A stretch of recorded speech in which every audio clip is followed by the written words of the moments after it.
because the place that he went to, they said that ships cannot come there, neither can he go to the ships. See, we need of course we have a strong coast guard, and our honorable chief minister Shri Chandrababu Naidu ji has also taken a review of the maritime policy.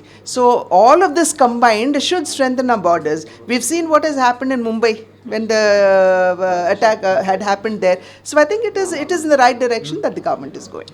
Madam ఇదే విషయం మీద యాక్చువల్గా పవన్ కళ్యాణ్ మీదే PDS rice అంటే international issue కూడా కావచ్చు అని చెప్పేసి నాకు కామెంట్. అవునండి, ఇది we are seeing an international smuggling of PDS rice. కాబట్టి ఇది ఇంటర్నేషనల్ ఇష్యూవే కదా. అండ్ ఇప్పుడు చాలా అనేక విషయాలు ఇప్పుడు ఇంటర్నేషనల్గా కూడా క్వశ్చన్స్ రేజ్ చేస్తున్నారు కనుక వాటన్నిటిని దృష్టిలో పెట్టుకుని పవన్ కళ్యాణ్ గారు it may turn out to be an international issue అని చెప్పడంలో ఎటువంటి అతిశయోక్తి లేదు. మనం ఎవరూ కూడా ఇదేదో వారేదో మాట్లాడేశారని అనుకోవటానికి కూడా లేదు.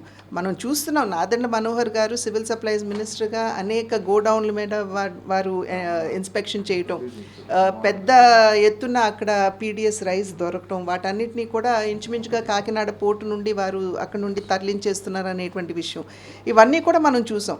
అయితే గత ప్రభుత్వంతో అధికారంలో ఉన్నటువంటి పార్టీతో సంబంధం ఉన్నటువంటి నాయకుల పేర్లు ముడిపడి ఉన్నటువంటి విషయాన్ని మనం ఇక్కడ గమనించాలి.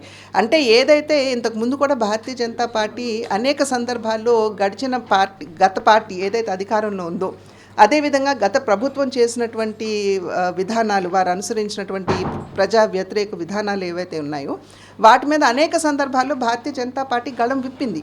దాంట్లో భాగంగా పీడిఎస్ రైస్ గురించి కూడా మీరు కనుక ఒక్కసారి వెనుదిరిగి చూసుకున్నట్లయితే రాష్ట్రంలో జరుగుతున్నటువంటి అవినీతిని ప్రస్తావిస్తూ భారతీయ జనతా పార్టీ కూడా ఈ పీడిఎస్ రైస్ గురించి ప్రస్తావించినటువంటి విషయం మనందరికీ తెలుసు. అదేవిధంగా ఎలక్ట్రిసిటీ గురించి కూడా ప్రస్తావించినటువంటి విషయం ప్రజలందరికీ గుర్తుందనే నేను భావిస్తున్నాను. కనుక భారతీయ జనతా పార్టీ ఎప్పుడు వెనకడుగు వేయలేదు ఇటువంటి అంశాల మీద గళం విప్పడానికి. అదేవిధంగా ఇవాళ పవన్ కళ్యాణ్ గారు కూడా ముందుకు వచ్చి దానికి బలం చేకూర్చడం అనేది ఇది నిజంగా ప్రతి ఒక్కరు కూడా గమనించవలసినటువంటి విషయం, స్వాగతించవలసినటువంటి విషయం.